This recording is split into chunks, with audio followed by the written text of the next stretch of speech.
রাস্তায় আজ সকালে টায়ার জ্বালিয়ে বিক্ষোভ প্রদর্শন বিজেপি।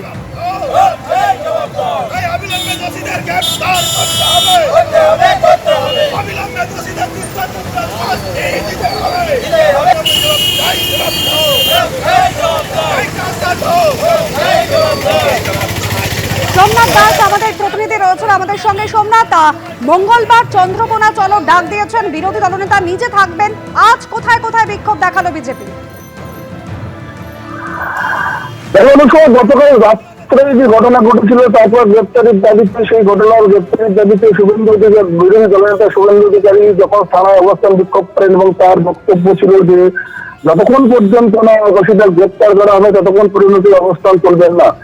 যদি এফআইআর করা হয়েছিল, সেই এফআইআর প্রথমে যে দেওয়া হয়েছিল তাতে জামিনযোগ্য ধারা ছিল এবং সেই জামিনযোগ্য ধারা দেওয়ার জন্য সেই এফআইআরটা নিতে অস্বীকার করেন শুভেন্দু অধিকারী এবং তিনি বলেন যে ইতিমধ্যেই জামিনযোগ্য ধারা অযোগ্য ধারা দিতে হবে, তারপরে তিনি এফআইআরটা গ্রহণ করবেন। কিন্তু তিনি না নিয়ে ওখান থেকে বেরিয়ে যান এবং তিনি মিছিল করে যে ঘটনাস্থলে আসেন এবং সেখানে তিনি ঘোষণা করেন যে আগামী 13 তারিখ তিনি প্রতিবাদ মিছিল, বিশাল প্রতিবাদ মিছিল, বিক্ষোভ মিছিল একটা আয়োজন করবেন।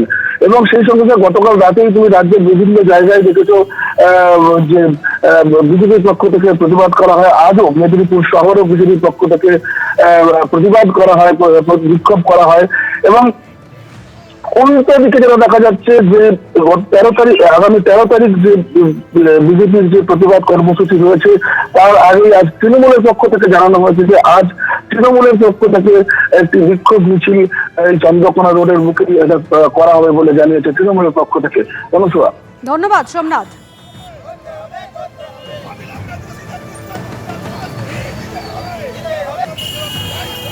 এলপির ওপরে কিভাবে হামলা করা হয়েছে, চক্রান্ত করে কেরোসিন তেল নিয়ে, পেট্রোল নিয়ে গাড়ি জ্বালিয়ে দিয়ে হত্যার চক্রান্ত হয়েছে। রাত 2টা পর্যন্ত এলপি থানায় বসে আছেন। তিনি এফআইআর করেছেন যে দোষীদের গ্রেপ্তার করতে হবে, কিন্তু কেউ গ্রেপ্তার হয়নি। কি অলৌকিক কারণে গ্রেপ্তার হয়নি, সেই জন্য আমাদের প্রতিবাদ। দোষীদের গ্রেপ্তার করতে হবে, তৃণমূলী দুষ্কৃতীদের গ্রেপ্তার করতে হবে, দৃষ্টান্তমূলক শাস্তি দিতে হবে, এই দাবিতে আমাদের আন্দোলন। শুধু মেদিনীপুর নয়, দিকে দিকে প্রতিবাদ বিজেপির। বাঁকুড়ার ছবি রাখবো এবার আপনাদের সামনে। বাঁকুড়াতেও গতকাল শুভেন্দু অধিকারীর কনভয় হামলার অভিযোগে বিক্ষোভ প্রদর্শন বিজেপি।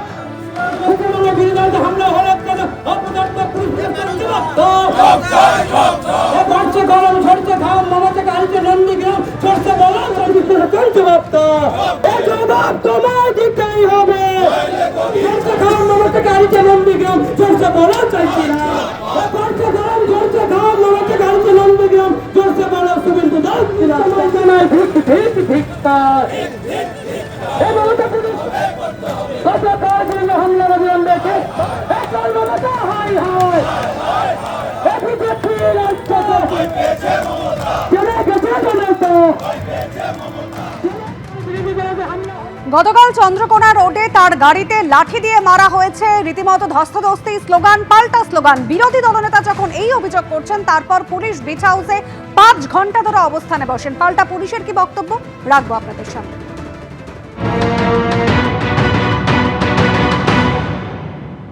আরে ভিডিও ফুটেজে দেখা যাচ্ছে বলছে তদন্ত করবে। এই যে আপনাদের কাছে কোনো খবর ছিল না? 30 বছর চাকরি করতে হবে। স্যার এখনো পর্যন্ত কি অ্যাকশন নিলেন আপনারা? এটার সামনে হচ্ছে কি অ্যাকশন? কিছু আছে, কিছু এগিয়েছে এখনো পর্যন্ত স্যার? জানা ছিল, প্রত্যেকের নাম বলছে, আপনারা কি ব্যবস্থা নিলেন এখন পর্যন্ত? ভিডিও তো দেখা যাচ্ছে যে পুরো জমায়েত করেছিল, সেই জমায়েতের খবর আপনাদের কাছে ছিল? থানার থেকে তো মাত্র 200 মিটার দূরে।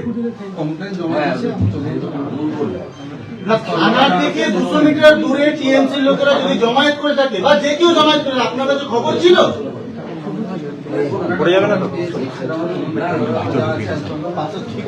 যখন ঘটনা ঘটে তখন আপনারা, পুলিশ কোথায় ছিল?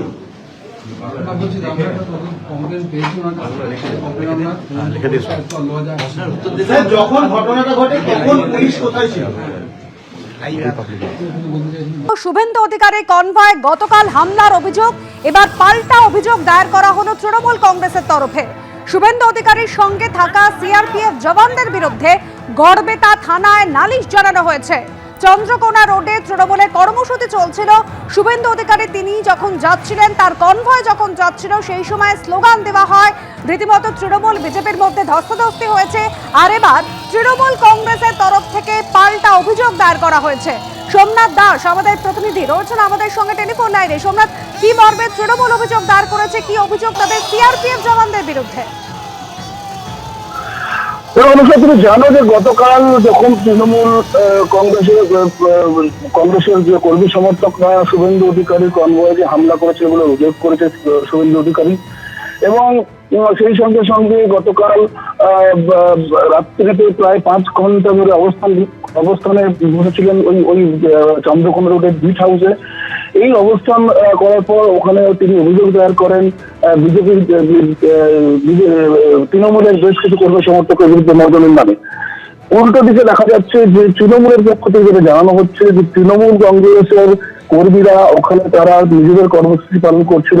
সেই মুহূর্তে যখন শুভেন্দুর কনভয় এসে পৌঁছয় তখন সেখানে বিজেপির কর্মী সমর্থকরা তাকে ওখানে ঘিরে ধরে শুভেন্দু অধিকারীর গাড়ি। তারপরে এদিক থেকে যখন তৃণমূলের কর্মী সমর্থকরা তাদের জয় বাংলা স্লোগান দেয়, সেই জয় বাংলা স্লোগান দেওয়ার ফলে সেই স্লোগান সহ্য করতে না পেরে বিজেপির কর্মী সমর্থকরা এবং সেই সঙ্গে সঙ্গে যেটা অভিযোগ তৃণমূলের যে শুভেন্দু অধিকারীর নিরাপত্তা দায়িত্বে যারা ছিলেন সেই সিআরপিএফ জওয়ানরা, এরা তৃণমূল কর্মীদের উপর চড়াও হয় এবং তাদেরকে মারধর করে বলে অভিযোগ। এবং সেই অভিযোগে গড়বেতা থানাতে গতকাল রাতেই একটি পাল্টা অভিযোগ করা হয়েছে, এবং এতে এই ঘটনায় যে বেশ কয়েকজন তৃণমূল কর্মী আহত হয়েছে সেটাও তৃণমূলের পক্ষ থেকে জানানো হয়েছে। এবং সেই সঙ্গে সঙ্গে আজ এই প্রতিবাদ কর্মসূচি হিসেবে আজ একটি মিছিল এবং বিক্ষোভ মিছিলের আয়োজন করেছে তৃণমূলের পক্ষ থেকে বলে জানানো হচ্ছে। অনুসূয়া, সোমনাথ, তুমি সঙ্গে থাকো। গতকাল ঠিক কি ঘটেছিল? চন্দ্রকোনা রোডে গতকাল রাতে একেবারে তুলকালাম কাণ্ড বাধে। গতকাল শুভেন্দু অধিকারী তিনি কনভয় নিয়ে যাচ্ছিলেন, আর সেই কনভয় হামলার অভিযোগ তৃণমূল কংগ্রেসের বিরুদ্ধে। তৃণমূলের বিরুদ্ধে হামলার অভিযোগ করছে বিজেপি। চন্দ্রকোনা রোডে বিজেপি এবং তৃণমূলের মধ্যে ধস্তাধস্তি হয়, স্লোগান, পাল্টা স্লোগান। বিরোধী দলনেতা তিনি অভিযোগ করছেন তার গাড়িতে লাঠি দিয়ে মারা হয়েছে। আর এরপর রাতেই চন্দ্রকোনা রোডে পুলিশ বিট হাউসে অবস্থানে বসেন শুভেন্দু অধিকারী। আর সেই অবস্থান 5 ঘন্টা ধরে চলে। 5 ঘন্টা পর পুলিশ বিট অফিস থেকে বেরোন বিরোধী দলনেতা।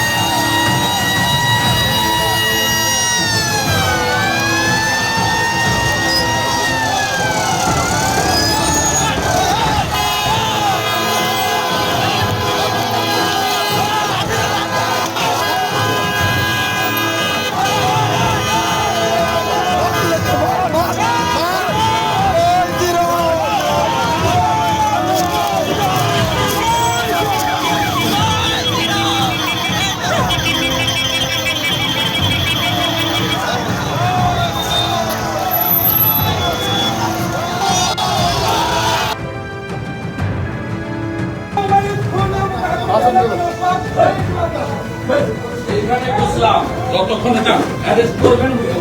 হ্যাঁ ইয়াকি বেশ না হঠাৎ যা হঠাৎ বাইরে ওরা বাইরে ওরা বাইরে ওরা বাইরে যতক্ষণ অ্যারেস্ট করবেন। ইয়াকি বেশ না কেন বসবো? ইয়াকি বেশ না আমি পুরুলিয়া থেকে ফিরছি গাড়ির উপরে লাঠি দিয়ে মোটা লাঠি দিয়ে। হ্যাঁ কিরার আগে অ্যারেস্ট করবেন। 5 ঘন্টা আগে থেকে আপনি নামগুলো দাও। আপনি ছিলেন নামগুলো দাও। তোমরা কথা বলছো কেন? নাম বাবার নামগুলো দাও। নাম বাবার নাম লিখে দাও আমাকে। ভাই বল দাও। আরে আমি ডায়েরি করব স্যার। আমার পুরো ভিডিওটা আছে। এইখানে বসলাম যতক্ষণ এটা অ্যারেস্ট করবেন। হ্যাঁ ইয়াকি বেশ না হঠাৎ যা হঠাৎ বাইরে ওরা বাইরে ওরা বাইরে ওরা বাইরে। এবিপি আনন্দ এগিয়ে থাকে, এগিয়ে রাখে।